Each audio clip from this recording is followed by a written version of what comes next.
요한복음 14장 12절에 예수님께서 이렇게 말씀하셨어요. 나를 믿는 자는 내가 하는 일을 그도 할 것이요 또한 그보다 큰 일도 하리니 이는 내가 아버지께로 감이니라. 우리는 엘리사의 삶을 통해서 이 큰 일이 무엇인가에 대해서 계속해서 생각해 왔습니다. 우리는 하나님이 우리에게 보여주실 큰 일들, 큰 계획들을 기대하면서 열심으로 기대합니다. 여러분들이 어제도 기도하셨고 금요일도 기도하신 줄 믿습니다. 그런데 또 한편으로는 이런 생각이 듭니다. 의심의 먹구름이 조금씩 피어납니다. 정말 하나님께서 응답해 주실까? 정말 내가 열심히 일을 다 했는데 좋은 결과가 나오지 아니하면 어떻게 될 것이, 어떡하지? 큰 일을 기대했다가 막상 여러분들이 받은 결과물이 초라하고 정말 하나님께서 이것밖에 되지 않으신가라는 그런 결과물들, 그런 응답을 받으면 어떻게 해야 되는가? 그런 느낌이 들 때 여러분들이 있을 것입니다. 여러분, 우리가 하나님께서 계획하신 큰 일들, 또 큰 계획들을 우리가 기대하면서 살아가는 삶은 먼저 생각해야 될 것이 편하고 쉬운 길이 아니라는 것입니다. 큰 삶의 길을 가려면 어려운 일들이 많이 있습니다. 그런데 성경은 그 길에서 순종하는 자에게 하나님께서 함께 하시고 또 그렇게 순종하는 자에게 은혜와 복을 주시는 하나님으로 그리고 있습니다. 성도님들, 저의 눈을 좀 보십시오. 밑에 보면 아무것도 없어요. 그러므로 우리가 큰 일을 기대한다는 것, 하나님이 부르신 큰 길을, 그 길을 따라가는 길은 정말 그 결과가 복이고 은혜라는 것이죠. 그런데 우리가 현실이 그렇게 되지 못할 때가 종종 있습니다. 그 큰 길을 따라가다 보면, 그 부르심의 길을 따라가다 보면 곳곳에 어려움이 있고 눈물이 있습니다. 믿음으로 막 기도하고 믿음으로 순종하는데 상황은 점점점 나빠집니다. 믿음은 커지고 믿음은 커지는 것 같은데 기적은 오지 않습니다. 순종은 내 삶 속에서 계속되는데 극심한 고난에 직면하고 있습니다. 우리가 엘리사의 부르심처럼 처음에 불렀을 때 어떻게 하냐? 쟁기를 불로 다 태워버리지 않았습니까? 여러분, 쟁기 불로 다 태웠죠. 과거의 모든 것들 다 불로 태웠죠. 그리고 어떻게 합니까? 떼약 붙여서 그 개천을 파라고 하니까 열심히 개천 파잖아요, 여러분. 그쵸? 여러분의 관계의 개천, 또 하나님과의 관계의 개천, 사랑의 개천, 성품의 개천, 겸손의 개천 열심히 파잖아요. 그렇죠? 그래서 밤새 팠는데 물은 나오지 않고 온몸을 쑤시고 너무나도 힘들고 기름 한 병을 가지고 하나님께서 기적을 일으킬 거라고 기름 한 병을 다 쏟아부었는데 여전히 기름이 없는, 기적이 나타나지 않는, 자꾸만 어려워하는 그런 상황들. 하나님 정말 계십니까? 하나님 내 상황을 지금 보고 계시나요? 이런 낙심들, 부정적인 생각이 계속 들고 하나님에 대한 확신과 믿음들이 점점 사라지는 것들을 우리는 경험하게 되어집니다. 여러분, 하나님께서 우리를 향해서 불러주신 그 큰 일들, 그 하나님이 계획하신 길을 우리가 따라가다 보면 이 삶이라는 것은 마치 고속도로를 타고서 그랜저를 타고 질주하는 그런 멋진 삶이 아닙니다. 선글라스를 끼고 여러분들 주위에 아름다운 장면들을 쫙 펼치면서 랄랄라 할렐루야 하면서 비행기를 타고서 창공을 나르면서 역시 하나님은 위대하셔, 이런 삶이 늘 펼쳐졌으면 좋겠는데 그러지 않을 때가 많이 있다라는 거예요.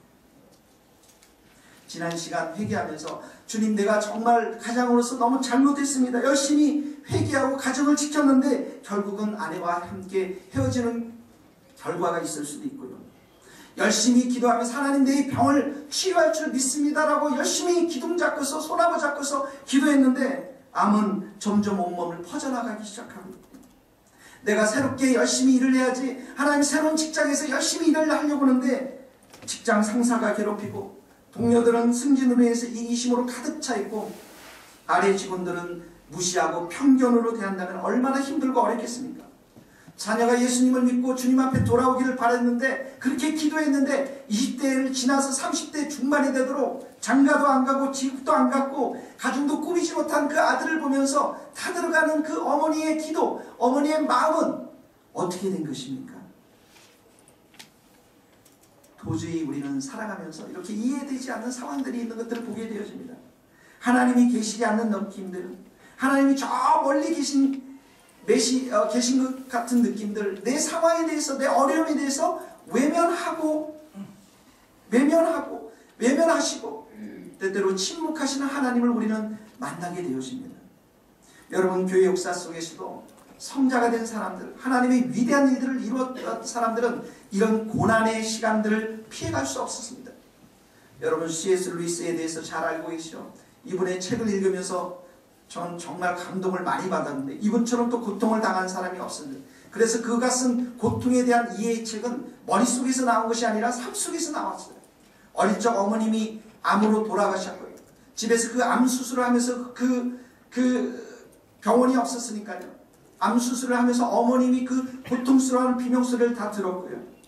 그리고 영국에서는 보딩스쿨, 기숙학교에 이렇게 있었으니까. 근데 그 학교에서 교장 선생님이 학생들을 폭력으로 다스리는 정신이상자였고요.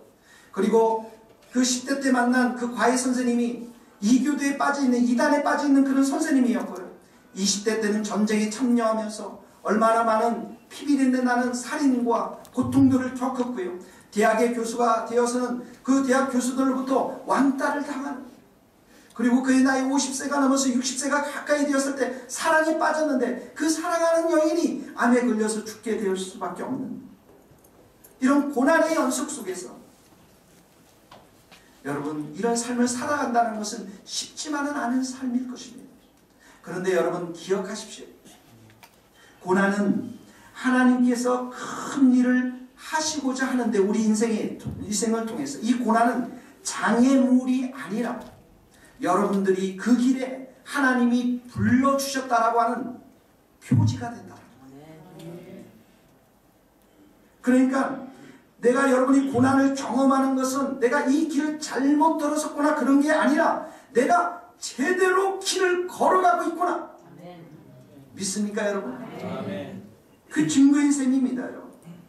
하나님을 위해서 큰 일을 할 사람들, 하나님의 부르심에 순종하는 사람들은 이런 고난과 고통과 영혼의 어두운 밤, 심지어 순교조차도 이 땅 가운데 당했다라는 것이죠. 여러분, 오늘 열왕기하 4장을 읽었습니다. 4장을 읽었는데 이 엘리사가 그 수넴이라고 하는 마을에, 수넴 여인집에, 가끔씩 수넴이라는 마을에 들렀던 것 같아요. 근데 그 이름이 안 나오는 수넴 여인이 있었습니다. 여러분, 엘리사가 얼마나 능력이 있었습니까? 거룩한 사람이었습니다. 이 수넴 여인은 귀부인이었어요. 그러니까 갈 때마다 어떻게 합니까? 엘리사 선생님, 오늘은 우리 양재 이쪽으로 오셔서 아웃백에 가십시다. 식사를 대접했어요. 다음에는 어떻게 하면 양재 한정식 집으로 모셨어요. 이 귀부인이 얼마나 이분을 좋아했겠습니까? 거룩한 사람, 능력이 있는 사람, 주의 종들, 그러죠. 근데 주님의 세교에 저는 그냥 성도들 만나면 제가 밥을 사야 되고 커피를 사야 되고 저하고는 다른 사람 같아요. 그러니까 이 엘리사를 얼마나 이 여인이 사랑했는지 아예 우리 집에 그냥 방을 하나 꾸며서 그 방 속에 그냥 에이스 침대를 깔아주고 그러죠. 이태리에서 주문한 상하 그 소파를 다 갖다 놓고 이 엘리사를 초청했습니다. 그리고 자기 집에 거하게 했습니다. 쉬게 했습니다. 마음껏 드시게 했습니다. 그러니까 엘리사의 마음이 어떻겠습니까, 여러분? 여러분, 저보고 그렇게 하라는 게 아니에요, 여러분. 절대 오해하지 마세요. 이 엘리사의 마음이 이 수넴 여인을 축복하고자 하는 그런 마음이 있지 않겠습니까? 그래서 게하시 종에게 얘기한 거예요. 그 여인을 데리고 돌아오라. 그래서 그 여인에게 물어봅니다. 내 소원이 무엇이냐? 내가 정말 가지고 싶은 게 무엇이냐? 내가 원하는 게 무엇이냐? 여러분들은 그렇게 하면 어떻게 하겠어요? 손을 들지 않겠습니까? 저 이런 거 주십시오. 하우펠리스 하나만 주십시오. 이렇게 손을 들지 않겠습니까, 여러분? 근데 이 여인은 그러지 않았습니다. 저는 모든 것이 좋습니다. 지금 상태로 좋습니다. 그랬더니 이 여인이 떠나가서 엘리사가 있는데 종이 그런 얘기를 했어요. 선지자님, 이 여인에게 아들이 없었습니다. 아들이 없어요. 자녀가 없어요. 그 말은 엘리사의 능력을 믿은 거죠. 하나님의 능력을 믿은 거죠. 당신이 축복하면 이 여인이 아기를 가질 것이라고. 그래서 이 엘리사가 얘기합니다. 당신 내년에 아름다운 아들이 당신의 품 안에 있을 것입니다. 그랬더니 이 수렘 여인이 묻었습니다. 아니 엘리사 선지자님, 저를 속이지 마십시오. 절대 그럴 일이 없을 것입니다. 저는 이미 나이가 오래됐습니다. 나이가 뭐 제 정도 나이면 괜찮겠는데 우리 백장동님 정도 나이면 도저히 불가능하겠죠 여러분. 그러죠. 이렇게 불가능한 그런 도저히 이런 일이 있을 수 없어요. 나를 속이지 마십시오. 이렇게 이야기했습니다. 그런데 놀랍게 하나님께서 엘리사를 통해서 그 여인을 축복합니다. 그 다음에 아름다운 아주 귀여운 아들을 낳은 거예요. 할렐루야. 하나님이 축복하시면 여러분들 가운데 이런 아름다운 일이 생겨나실 줄 믿습니다. 그래서 아들이 생긴 거예요. 얼마나 사랑했겠습니까? 강남 영어 유치원에 제일 보냈을 거예요 여러분. 그 다음에 제일 좋은 차를 타고서 뭐 플레이 그 그라운드에 가서 놀게 하고요. 제일 좋은 곳 코스로 해서 아들을, 왜냐하면 이분이 기부인이었거든요 여러분. 그리고 교회는 새 교회를 보냈을 것이고요. 엄청난 일들을 이 아들을 위해서 투자했을 거예요. 사랑하고 기뻐했을 거예요. 그쵸? 그런데 어느 날 이 아들이 저 말죽거리 들판에 나갔다가 아빠 일을 돕는데 갑자기 머리가 아픈 거예요. 머리가 아픈. 그러니까 게하시 종을 적어서 이 아들을 어머니에게 데려다 주라. 어머니의 품속에 집에 가서 됐는데 오전 중에 계속 있다가 어떻게 하는데 이 아들이 죽고 만 거예요. 여러분들 이 마음을 한번 생각해 보십시오. 이 마음을 한번 생각해. 어머니의 그 마음을, 아이를 잃은 어머니의 마음을 한번 생각해 보십시오. 그것도 늦게 낳지 않았습니까? 그냥 정상적이면 그래도 늦게 낳지 않았습니까? 이건 정말 큰 은혜요 선물이었는데. 그러니까 어떡합니까? 이 어머님이 종을 부르지 않습니까? 낙타 그랜저를 대기시켜라. 그리고 나서 그 낙타 그랜저를 타고 막 달리는 거예요. 그냥 달려가서 이 엘리사 종에게 바짝 엎드리는 거죠. 그리고 엘리사의 발을 붙잡습니다. 제 아들이 죽었습니다. 제 아들이 죽었어요. 요청하는 거죠. 왜 그렇습니까? 이 아들이 하나님의 선물로 왔기 때문에, 엘리사의 축복으로 왔기 때문에, 그 해결점도 엘리사가 있다라는 것들, 또 하나님이 있다라는 걸 이 여인이 알았기 때문에 가서 바짝 엎드리게 무릎을 발을 잡는 거예요. 그러니까 그 종이 그러죠. 사모님 여기서 이러시면 안 됩니다. 일단도 말리자. 여기서 이러시면 안 됩니다. 그래도 어떡합니까? 아이가 죽었는데요. 이 하나님밖에 없는데요. 그랬더니 엘리사가 오니까 지팡이를 주지 않습니다. 지팡이 하면 생각나는 거 있죠 여러분? 모세의 지팡이. 이게 표적이다. 이게 표적이다. 너 게하시 이 지팡이를 가지고 와서 아이에게 가라. 그리고 이 아이의 얼굴에 그 지팡이를 둬라. 그럼 어떡합니까? 살아나는 거 아니에요. 그렇죠? 이 지팡이가 어떤 지팡이입니까? 능력의 지팡이 아니에요. 하나님이 함께 하시는 지팡이. 그리고 나서 아이에게 얼굴을 딱 댔더니 아이가 살아나지 않는 거예요. 살아나지 않았어요. 여러분, 우리는 정말 기도해요. 믿음으로 살아요. 근데 살아나지가 않아요. 상황이 살아나지가 않아요. 분명히 살아나야 되는데 살아나지가 않아요. 이번 주에 우리 집사님 한 분을 만났어요. 정말 오랫동안 사업하시는 집사님. 저랑 같이 한 10년 동안 같이 지내왔던, 얼마나 사업을 위해서 저랑 몇 년 동안 산기도 가서 청계산 가서 열심히 기도하고 몇 년 동안 기도했는데 길이 열리지가 않아요. 그 딸은 또 예술 중학교를 갔는데 또 떨어졌어요. 그러니까 얼마나 낙심되고 얼마나 힘듭니까? 믿음으로 살아왔고, 이분들이 얼마나 열심히 기도한 줄 아세요? 그 사모님이 하루에 3-4시간씩 무릎을 꿇고 기도해왔고, 기도의 자리라는 것을 언제든지 갖고 믿음으로 말씀으로 그분이랑 저랑 소그룹을 하게 되면 누가 목사인지 모를 정도로 아주 그렇게 경건하고 말씀에 그렇게 서 있는 분인데 상황이 호전되지 않는 거예요. 그 자녀가 일어나지를 못하는 거예요. 여러분, 저도 그랬잖아요. 여러분, 온누리교회를 사임하고 교수를 사임하고 주님 앞에 내가 가난하게 살겠습니다. 겸손하게 살겠습니다. 여러분, 하나님 앞에 겸손해야 돼요. 여러분, 하나님 앞에 까부지 마세요. 여러분, 하나님이 은혜 주셔야 여러분 살 수 있습니다. 그래서 저도 바짝 엎드렸어요. 그랬더니 하나님께서 정말 큰 교회 보내주셨잖아요. 기적적으로 보내주셨잖아요. 야, 우리 하나님 정말 멋진 하나님이셔. 이 놀라운 하나님이셔. 딱 갔더니 남는 것은 온갖 비방과 비난이죠. 여러분, 이런 것들, 여러분, 내가 하나님 뜻대로 순종하고 갔는데 가다 보니까 알거지예요. 보니까 속은 느낌이에요. 이럴 수가 있습니까? 하나님 아버지. 내 사랑하는 후배 우리 선교사님이 있어요. 대학교 때 굉장히 같이 지냈던 이 집이 아주, 이 친구가 아주 10대 때 집이 잘 나갔습니다. 신앙생활 열심히 하고, 근데 아버님이 사업에 실패했어요. 부도 맞았어요. 그리고 나서 집이 풍지박살 나기 시작했는데 어머니랑 이혼하게 되고, 그 어머니 돈이 없으니까 파출부를 한번 생각해보면 사업을 했던 아주 너무나도 잘 나갔던 집안인데 돈이 너무 없으니까 어머니는 파출부로 일할 수밖에 없고 단칸방에서 살면서 말이죠. 그리고 나서 누님들은 집을 나가버렸어요. 나중에 나서 보니까 어떤 누님은 술집에 가고 어떤 누님은 그냥 이혼해가지고 그렇게 힘들게 어렵게 살고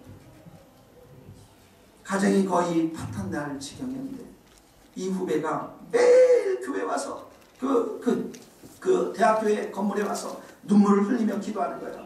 선교단체 그 룸에 와서 매일같이 소리 내면서 눈물을 흘렸어요. 하나님 앞에 그렇게 열심히 기도했어요. 나는 이 후배의 그 기도 소리와 눈물의 피로 부르짖는 그 소리와 이 믿음을 보면서 하나님이 정말 살아계시는구나. 정말 살아계시는구나. 그런 마음이 들었어요. 그런데 그 상황이 그렇게 쉽게 호전되지 않았어요, 여러분.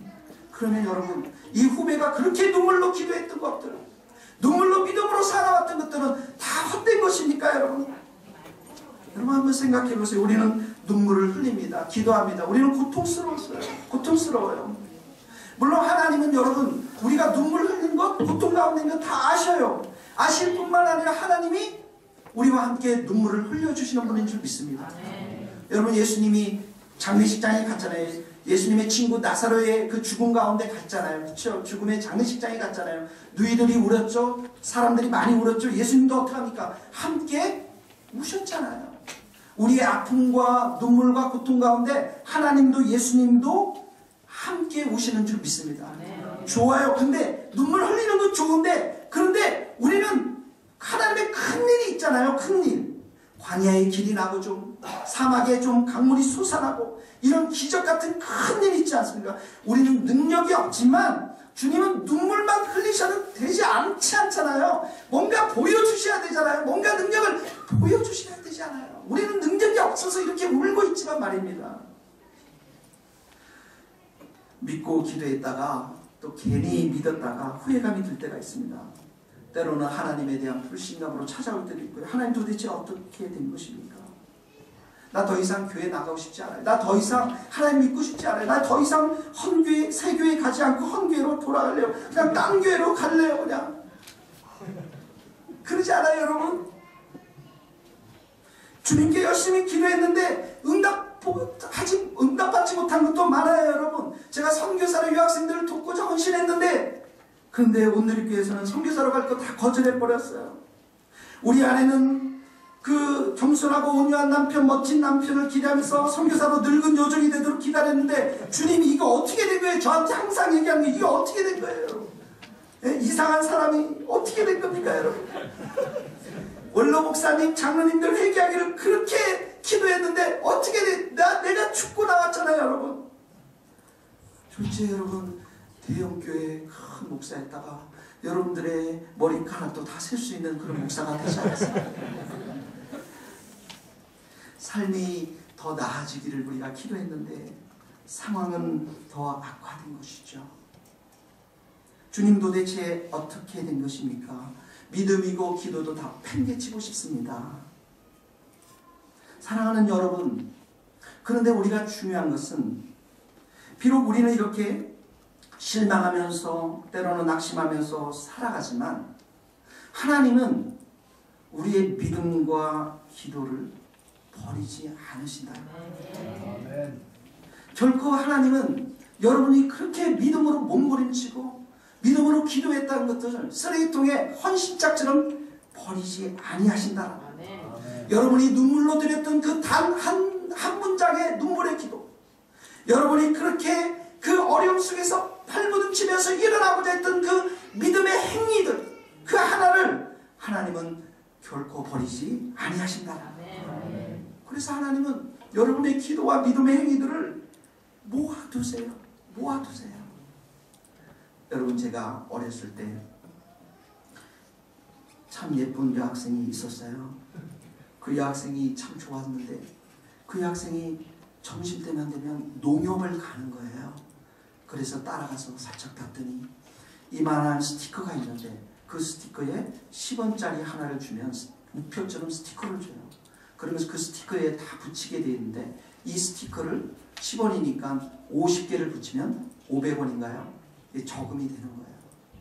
그 여학생이 너무나도 예쁘기도 하고 또 그리고 스티커를 사서 10원마다 붙이는 게 너무나도 기뻐서 저도 매일 그 농협에 가서 스티커를 사는 게 기쁨이었어요. 여러분.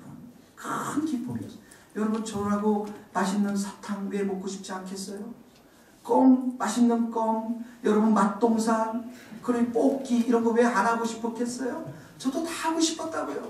그런데 이걸 다 참고 스티커를 사는 기쁨 안에서 그걸 사서 점점 붙이기 시작했어요. 그리고 나서 몇 달이 지나서 딱 보니까 스티커가 다 차여있는 거예요. 그때 그 500원이 통장으로 바뀔 때 그 통장에 딱 주어지는 겁니다. 그때 그 기쁨 여러분들이 기도하고 믿음으로 행동하는 것들은 지금 하늘의 보좌 위에 차곡차곡 쌓이고 있다는 거예요. 여러분 증여 신탁 기금이라는 게 있어요. 매달 돈을 부어놓으면 수혜자가 일정한 나이에 이를 때까지 돈을 보관해 둡니다. 제가 제 딸을 위해서 증여 신탁을 하면은 매달 얼마씩 이렇게 해가지고 채연이가 15살까지 돈을 보관해 둬요. 걔가 15살 될 때까지는 아무도 그 돈을 뽑아낼 수가 없습니다. 근데 그 아이가 15살 되면은 맡겨진 돈을 지급하게 됩니다. 하나님은 여러분의 이름으로 지금 신탁기금을 운영하고 있어요. 믿습니까 여러분? 그래서 여러분이 기도했던 것들 결코 낭비가 아니라는 거예요. 여러분이 믿음으로 살려고 했던 그 행위들은 결코 헛된 것이 아니라는 거예요. In His time, 그분의 시간에 He will make everything beautiful. 그분이 아름답게 모든 것들을 만드신다는 거예요. 여러분들에게 이런 시각이 주어진다면, 이런 믿음의 시각이 주어진다면 여러분의 생각이 달라진다는 거예요. 내 상황은 힘들고 어렵지만 지금 이렇게 응답받지 못하고 있지만 믿음으로 기도했고 그리고 믿음으로 살았기 때문에 이것은 결코 하나님께서 응답하실 날이 반드시 있게 될 줄로 믿습니다. 여러분 창세기 15장 6절에 보면 이런 말씀이 있어요. 아브라함이 여호와를 믿으니 여호와께서 이를 그의 의로 여겼더라. 예, 믿었어요. 그랬더니 여러분 크레디트 카드 아시죠? 신용카드가 하나 생긴 거예요. 신용카드를 발급받으면 특히 VIP 고객이 되려면 어떻게 돼요? 신용이 점점 여러분이 높아져야 되겠죠. 여기 보니까 영어 성경에 보니까 그래서 이렇게 표현하고 있어요. He credited it to him as a righteousness. 무슨 말인지 잘 모르겠지만 이것을 알으셔야 돼요. 크레디트 카드처럼 하나님이 믿으니까 의의 신용이 한 단계 상승했다라는 거예요. 한 단계 더 올라갔다라는 거예요. 다른 영어에는 accounted it 이렇게 표현하고 있어요. 여러분 은행 구자를 개설하잖아요. 카운트를 개설을 하잖아요. 그 가운데 어떻게 합니까? 돈을 집어넣잖아요. 마찬가지로 아브라함이 한번 믿으니까 그 믿음의 계좌에 의가 쌓이는 거예요. 계속 쌓이는 거예요. 그래서 여러분 아브라함에게 하나님이 이삭을 주겠다고 약속하지 않았습니까? 근데 당장 이루어졌습니까? 아니에요. 80살, 90살, 95살, 100살 때까지 이 신탁기금이 의의 신탁기금이 점점 쌓여서 100살이 딱 되니까 하나님께서 그에게 아들을 주셨다라는 거죠. 여러분 아브라함도 실수했어요. 여종 하갈을 통해서 아들을 낳고자 하지 않았습니까? 육신적인 생각이었어요. 가끔씩 회의도 일어났을 거예요. 그러나 그에게 믿음을 저버리지 않았습니다. 끝까지 기도했을 것입니다. 그러면서 신탁기금이 점점 쌓여가고 그리고 100세가 되었을 때 하나님으로부터 놀라운 아들의 선물을 받았다라는 것이죠. 여러분 아브라함이 그 신탁기금을 받았을 때 아들을 받았을 때 그 마음을 상상해 보세요. 얼마나 기뻤어요, 여러분. 저는 그 500원짜리 통장을 받았을 때, 야, 이거 가지고 내가 장가도 갈 수 있고, 이거 가지고 고등학교도 갈 수 있고, 대학도 갈 수 있겠구나. 여러분들은 안 해봐서 공감을 잘 못하시는 것 같아요. 얼마나 기쁨이 넘쳤는지 모릅니다, 여러분. 여러분들에게 정말 이 선물, 그렇게 원했던 큰일, 선물이 딱 지급이 되었을 때, 그날이 얼마나 기쁜 날이겠습니까? 그래서 하나님은 우리가 알거니와 하나님을 사랑하는 자, 곧 그의 뜻대로 부르심을 입은 자들에는 모든 것이 협력해서 결말이 뭐예요? 선을 이루어내신다. 결말은 큰 기쁨의 선물을 하나님께서 주신다는 거예요. 그래서 하나님의 응답은 내가 생각했던 것보다 훨씬 더 좋은 것이고, 하나님의 큰일은 내가 상상했던 것보다 훨씬 더 선하고 큰 것인 줄 믿습니다.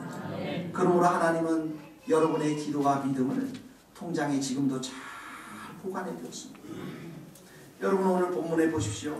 게하시가 지팡이를 올려놨는데 일어나지 않았어요. 그랬더니 엘리사가 직접 갑니다. 직접 가서 눈, 코에 입을 맞추니까 이 아이가 7번 재채기하고, 그리고 나서 이 아이가 살아났어요. 결국은 살아났어요. 그때 이 엘리사가 그 어머니를 부르죠. 어머니가 들어왔습니다. 이때 들어올 때 이 어머니의 마음이 어땠을까요? 지팡이도 안 되고 엘리사가 왔는데도 안 됐는데 그런 생각이 들지 않았겠습니까? 모든 건 아무것도 할 수 없구나. 이제 끝장이 났구나. 벼랑 끝에서 떨어질 수밖에 없구나. 그런데 하나님은 그 가운데 예기치 않는 기쁨을 주셨다는 거죠. 예기치 않는 선물을 주셨다는 거예요. 그래서 그 아이가 살아났을 때 절을 하지 않습니까? 그 아이를 안고 걸어오는 그 어머니를 상상해 보세요, 여러분. 여러분들에게 그렇게 기도하고 여러분들이 그렇게 소망했던 그 큰일이 주어졌을 때 그 상상을 해보세요. 그 기쁨을 상상을 해보십시오, 여러분. 이것은 하나님만이 여러분들에게 주시는 선물인 줄 믿습니다. 믿음과 기도로서 비가 오나 눈이 오나 주님 앞에 무릎 꿇고 살았던 사람들에게 주는 하나님의 선물인 줄 믿습니다. 여러분, 우리 인생을 살면서 이런 예기치 않는 기쁨, 이런 것들이 충만히 경험되어져야 살아갈 수가 있는 거예요. 아멘. 저도 영국에서 공부할 때 그랬죠. 정말 그 제가 공부하는 선생님 밑에 들어가고 싶었지만 도저히 들어갈 수 없거든요. 그 선생님 밑에서는 1년에 5명 뽑는데 얼마나 무수한 학생들이 미국과 영국에서 들어가려고 하는데요. 그런데 하나님께서는 그 선생님 밑으로 들어가게 하셨어요. 하나님이 하셨어요, 여러분. 하나님이 하셨다고요, 여러분. 제가 장가 늦게 갔다고 그러지 않습니까? 난 장가를 정말 못 갈 것 같았어요, 여러분. 정말 못 갈 것 같아서 어디 호주에서도 선보러 오라, 막 미국에서 선보라 그래서 미국까지 갔는데도 안 된 거예요. 미국까지 갔는데도 안 됐는데 하나님이 다 식당 안에서 우리 아내를 만나게 했잖아요. 예기치 않는 기쁨. 여러분, 하나님이 하세요. 미국 땅이 얼마나 넓은데 딱 너 이 시간에 식당에 가라. 네 아내가 있어. 그 봤을 때 예기치 않는 기쁨. 시간도 많이 안 걸려요. 며칠이면 딱 결심을 해요. 하나님이 주신 선물은 이 여인이다. 그대로 결심하는 며칠도 안 걸려요. 그 오랜 시간이 걸렸지만 하나님이 주신 기쁨. 제가 우리 아내를 사진을 찍고 와서 미국에서 영국으로 넘을 때 사진을 수십 번 뺐다 미국에서 바로 현상인화를 해가지고, 여러분, 우리 아내가 이런 저의 마음을 알는지 모르는지 모르겠지만 결혼을 했는데 아이가 생기지 않았잖아요, 여러분. 아이가 안 생겼어요, 여러분. 어떡합니까 이거. 그래서 마지막까지 간 곳이 병원에서 그럼 우리 정밀검사를 하고 뭐 실험과 막 이런 얘기가 막 할 때 그때 하나님께서 다 이 예기치 않은 기쁨, 하나님의 기쁨. 우리가 5개월 6개월 동안 얼마나 집사님들 권사님들 고생 많이 했어요, 그렇죠? 강남 땅이 이 땅에서 이 우리 정철 이 이사장님 덕분으로, 사장님과 우리 이사장님 덕분으로 우리가 정말 그 지하에서 물 퍼내면서 은혜 가운데 우리가 예배를 드렸는데, 그리고 나서 어떻게 합니까? 건물을 수백 개를 보지 않았습니까? 근데 마지막까지 온 것이 여기 지하에 지하. 그러죠? 주님, 결국은 우리는 지하로 보내시기를 원하십니다. 그러고 나서 딱 계약을 안 되게 하더니 여기 주셨잖아요. 예기치 않은 기쁨. 하나님이 예비하신 그 기쁨. 수냄 여인의 아들이 살아났어요, 여러분. 나사로도 살아났어요. 모두가 죽었다고 희망이 없다고 얘기하는데 그 끝이 아니라고요. 하나님이 계신다고요. 예수님이 계신다고요. 여러분, 도스토예프스키가 그 20대 때 혁명을 꿈꾸면서 그 반역죄로 사형장에 끌려가지 않습니까? 여러분, 지금 북한의 장성택 씨 그래서 죽은 거 아니에요, 여러분? 그렇죠? 비참하게 죽었잖아요, 여러분. 이 도스토예프스키가 그런 사람이었어요. 사형하기 직전에 근데 황제가 보낸 그 특사가 왔습니다. 사형 중지. 살아난 거예요. 그래서 이 도스토예프스키가 제와볼, 까라마초프의 형제들 주옥 같은 글들을 많이 썼잖아요. 여러분들, 그런데 이 황제의 말 한마디에 어떻게 합니까? 살아났다는 거죠. 우리의 왕이 누구십니까? 하나님이신 줄 믿습니다. 예수님이신 줄 믿습니다. 모든 것이 끝났다고 생각할 때, 사랑하는 사람과 헤어져서 모든 것이 끝났다. 직장에서 어려운 일을 당하고 해고를 당했다. 당신의 실수로 해서 돈을 다 날려버렸다. 사단은 여러분들의 마음을 계속해서 어둡게 하고 절망케 하고 무기력하게 하고 힘들게 하지만 끝이 아니다. 믿음이 있으면 끝이 않습니다. 기도하는 자는 결코 망하지 않습니다. 예수님이 오시고 하나님이 우리 상황 가운데 오면 상황은 반전이 되어집니다. 여러분의 깨어진 관계는 회복될 것입니다. 여러분에게 하나님께서 새로운 직장을 주실 것입니다. 여러분들이 성실하게 땀 흘리고 정직하게 땀 흘려서 돈을 벌 수 있는 기회를 주실 것입니다. 하나님께서, 예수님께서 물을 변하여 포도주로 만들고 폭풍우를 잠잠케 하고 여러분을 수없이 비난하고 정죄하는 사람들 앞에서 용서를 선포하며 그 원수들 앞에서 상을 차려놓고 그 머리 위에 여러분들의 기름을 부으실 줄 믿습니다. 그러므로 여러분의 절망스럽고 힘든 상황을 하나님의 시각으로 보십시오. 절망스러운 상황에 하나님의 말씀을 붙잡고 하나님을 찾으십시오. 여호와를 기뻐하라. 저가 내 마음의 소원을 이루어지리라. 내 상황은 참으로 힘들고 어렵지만 하나님을 기뻐하는 거죠. 즐거워하는 거죠. 절망스러운 상황 속에서 기도하십시오. 아무것도 염려하지 말고 오직 모든 일에 기도와 감사함으로 주께 아뢰라. 그리하면 모든 지각에 뛰어난 하나님의 평강이 그리스도 예수 안에서 너희의 마음과 생각을 지키시리라. 절망스러운 상황 가운데서 여러분 찬양을 드리면 어떨까? 찬양. 나는 소망을 품고 더욱 주를 찬양하리라. 힘들고 어려운 그 상황 속에서, 장가 못 가는 그 상황 속에서 제가 했던 것, 제일 정말 자랑스러웠던 것, 공원 옆에서 비가 많이 올 때 주님을 찬양했던 것. 주님, 저는 이렇게 장가를 못 가고 있습니다. 그러나 주님을 찬양합니다. 주님을 기뻐합니다. 주님을 노래합니다. 2-3시간 찬양하고 나니까 하나님께서 마음에 확신을 주시더라고요. 그리고 나서도 1년 넘게 제가 결혼을 했어요, 여러분. 여러분, 절망스러운 상황 속에서 감사를 드리면 어떨까요? 항상 기뻐하라. 쉬지 말고 기도하라. 범사에 감사하라. 그동안 베풀어줬던 하나님의 은혜를 생각하면서 하루에 수백 번씩 하나님 앞에 감사해 보십시오. 앞으로 채워주실 그 은혜를 생각하면서 미리 감사하십시오. 그러면 하나님이 일하실 것입니다. 여러분에게 포기하고 싶을 때 희망이 있습니다. 하나님은 죽은 시체도 살려내시는 하나님이신 줄 믿습니다. 그러므로 우리는 긍휼하심을 받고 때를 따라 돕는 은혜를 얻기 위하여 은혜의 보좌 앞에 담대히 나갈 것이다. 때를 따라 항상 돕는 은혜가 우리 필요합니다. 그러기 위해서 은혜의 보좌 앞에 나가야 됩니다. 여러분, 담대하게 나가야 됩니다. 부끄러워하거나 주저하거나 의심해서는 안 됩니다. 담대하게 나가는 거예요. 하나님 반드시 응답해 주실 것입니다. 구하라 그리하면 주실 것이요, 찾으라 그러면 찾을 것이요, 두드리라 그리하면 열릴 것이다. 이 성경의 영어 성경에 어떤 번역이 이렇게 나와 있어요. 구하라, 또 계속 구하라 그리면 너희에게 주실 것이요, 또 계속 찾으라 그러면 찾아낼 것이요, 문을 두드리고 또 계속 두드려라 그러면 열릴 것입니다. 여러분, 왜 예수님이 우리에게 끊임없이 이렇게 기도하라고 말씀하십니까? 하나님이 잘 말씀을 듣지 못해서 그렇습니까? 여러분이 한글로 기도를 해서 그렇습니까? 안 그렇습니다. 하나님은 우리에게 정말 믿음을 보시기를 원하십니다. 너 정말 그걸 소원하느냐? 주님, 나는 이거 꼭 응답이 필요합니다. 절대로 응답해 주셔야 됩니다. 이런 자세와 기도하면 응답해 주시겠지. 이 자세하고는 다른 것입니다. 하나님, 저는 하나님밖에 없습니다. 집요하게 아주 열정적으로 포기하지 않고 주님 앞에 나아가면 때로는 지팡이 때문에 실망할 때도 있지만 주님이 여러분 가운데 찾아와서 기쁨의 응답을 주실 줄 믿습니다. 여러분 믿음으로 살기란 쉽지 않습니다. 때로는 고난이 있습니다. 그러나 기억하십시오. 신탁기금은 여러분의 기도와 믿음의 신탁기금은 점점 쌓여지고 있다는 사실을 기억하시기를 바랍니다. 예기치 않는 큰 기쁨을 여러분들에게 주실 줄 믿습니다. 기도하시겠습니다.